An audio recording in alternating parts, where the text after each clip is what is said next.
Are you bothered by double chin? Maybe you're struggling with excess weight and assume that's the main reason. Or maybe you're in a great shape, but that stubborn fold under your jaw still ruins the look and won't go away. What if I told you that very often it's not just about fat? Many people believe a double chin is simply a result of extra weight or bad genetics, something you can't do anything about. But that's one of the biggest misconceptions. Today, we are going to break down the real reasons behind this issue. I'll reveal the hidden causes you've probably never even considered. Causes rooted not just in calories, but in your most ordinary everyday habits. And most importantly, won't just point out the problem. I'm going to give you a simple yet incredibly effective set of exercises that will help you bring back a defined jawline. So get comfortable because this conversation might just change what you see in the mirror. Why it's not just fat? Yes, excess weight, genetics, and aging do play a role.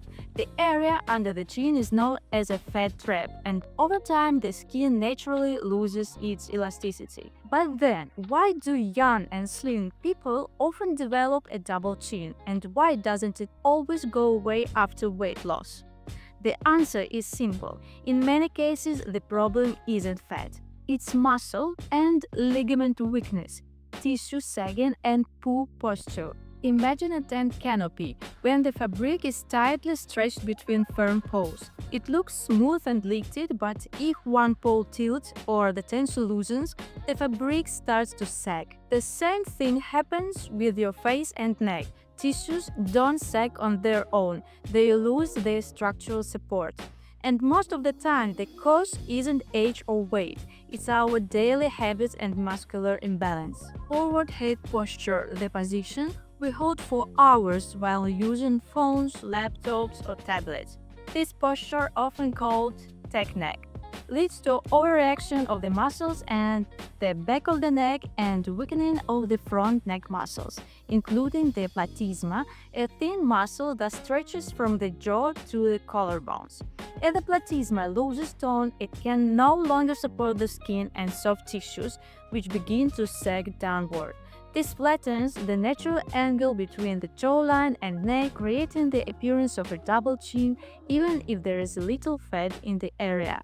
It may sound surprising, but your tongue plays a major role in supporting the lower part of your face and neck. In proper posture, the entire surface of the tongue should rest against the roof of the mouth. This activates the muscles on the floor of the mouth and the area beneath the chin. But if your tongue passively rests at the bottom of your mouth, those muscles stay inactive and the tissues above start to sink. Try pressing your tongue to the roof of your mouth right now. You'll feel a subtle tension under your chin. That's your internal support system engaging. With consistent practice, it can help maintain a sharper contour. Chronic tension in the shoulders and neck, often caused by stress or long hours sitting, can make your neck appear shorter, restrict circulation and lymph flow, and contribute to a heavier, less defined look in the lower face. Now add sleeping on a pillow that's not too high or too soft and you have tech neck. But for 8 hours straight, the front neck muscles weaken even more overnight, and instead of letting them recover in the morning, we go right back to staring down at our screens. This creates a vicious cycle. The neck shortens visually, skin loses support, and the result is that familiar collapsed look under the chin. A double chin that isn't caused by fat but by structural sagging. The good news is all of these causes can be addressed.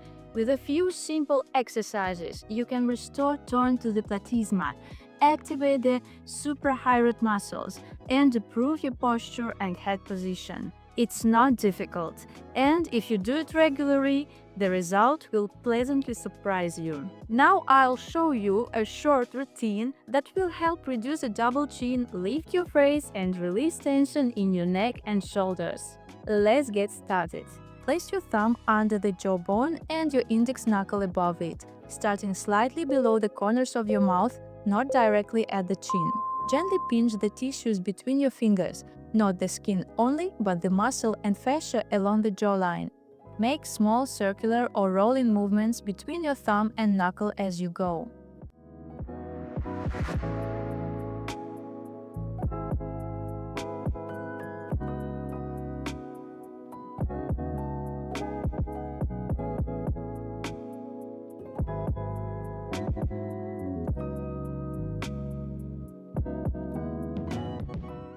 Bring both fists under your chin, keeping your elbows slightly lifted. Lightly press your chin downward while resisting upward with your fists.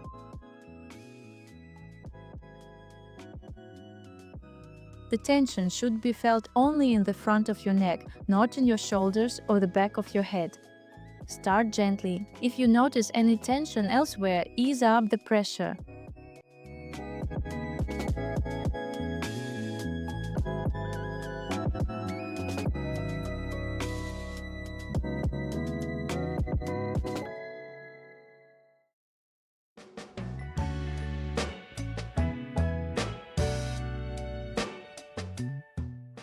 Sit upright and slowly turn your head side to side. Use your eyes too. Try to look over your shoulder. Avoid any sharp or fast movements.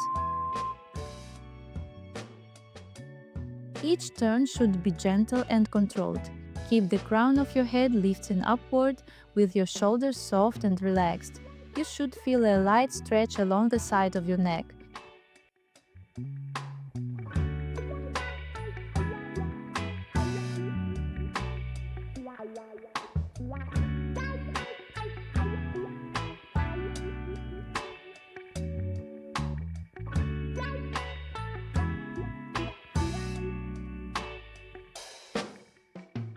Place your hands at the base of your neck. Gently pull the skin down, slightly lift your chin, open your mouth a bit and stick your tongue out. Slowly move your tongue from one side to the other as if you're placing dots on the ceiling. At each point, stretch your tongue a little more. Make sure there's no discomfort in your jaw and that it doesn't jut forward too much. If it does, just don't extend your tongue as far.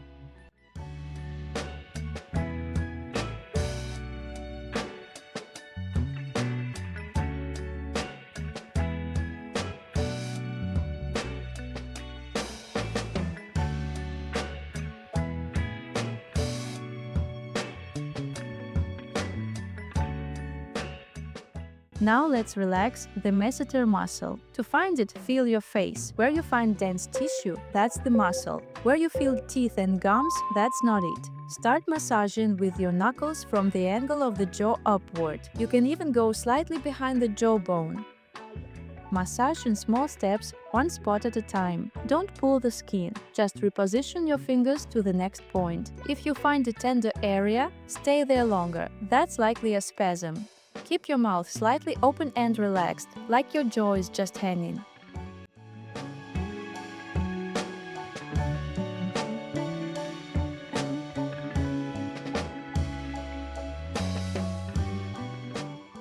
Place your hand on your temple, sit up straight and keep your shoulders relaxed. Gently press your head against your hand while your hand offers light resistance. Do this dynamically in motion. You should see or feel the large side neck muscle activate. You can place your other hand on it to feel the contraction. Don't clench your teeth or lips. Your face should stay completely relaxed. Reduce your effort to about 30% of your maximum. You don't need a lot of force here.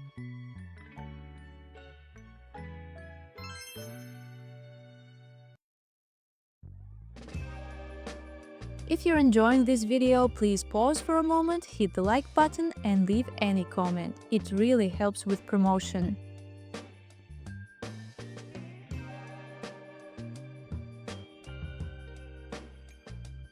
Insert 2 fingers, index and middle, into your mouth. Try not to stretch your lips sideways. Instead, keep your hand closer together. Lower your shoulders and relax the back of your head. In this position, try to pull your cheeks inward, while the tips of your fingers provide light resistance from the inside, preventing the cheeks from fully collapsing. Do this dynamically. Pull the cheeks in, apply resistance, then relax, release resistance. Make sure there's no discomfort in your jaw. If there is, pause the exercise, adjust the positioning of your hands, and only then continue. This is a challenging exercise, so at first you can do it for a shorter amount of time, making sure to avoid any unnecessary tension in your face or body.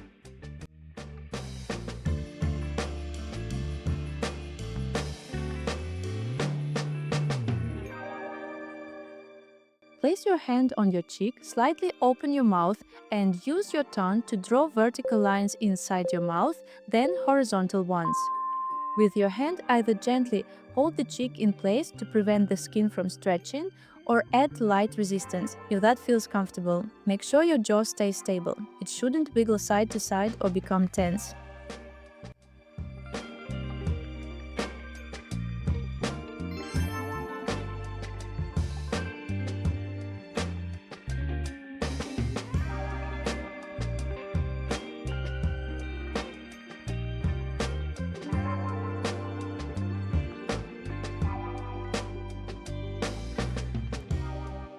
Place one hand on your collarbone and gently pull the skin downward. Tilt your head back and slightly to the side, stopping as soon as you feel a gentle stretch in the front or side of your neck.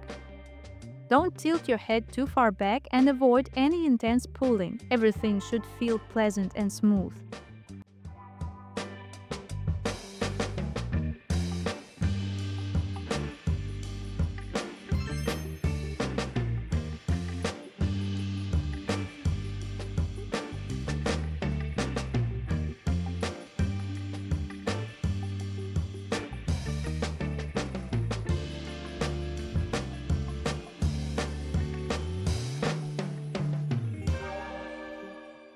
Now tuck your lips and hold them firmly in place, as if they're cemented there. From this position, try to smile. It's the same movement as a normal smile, activating your zygomatic muscles.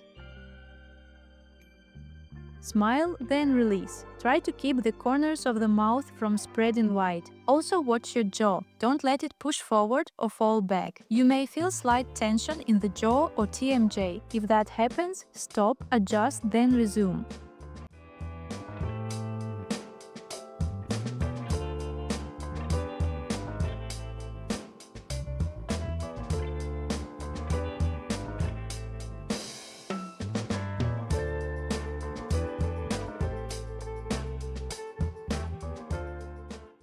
Gently tilt your head to the side and begin massaging the side of your neck using firm stroking movements. Don't press too hard. The motion should be deep and effective, but without pain or discomfort. You can move toward the back of the neck, but avoid the front.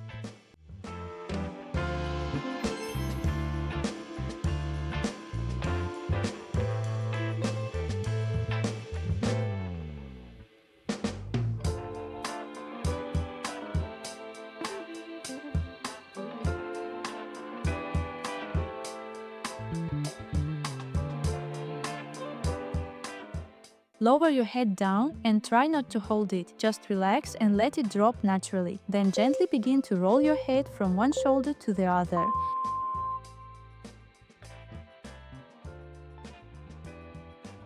Do not tilt your head back. All the movement stays in the lower range. Take your time and move slowly and softly. Feel the stretch in your neck muscles and notice how they gradually relax.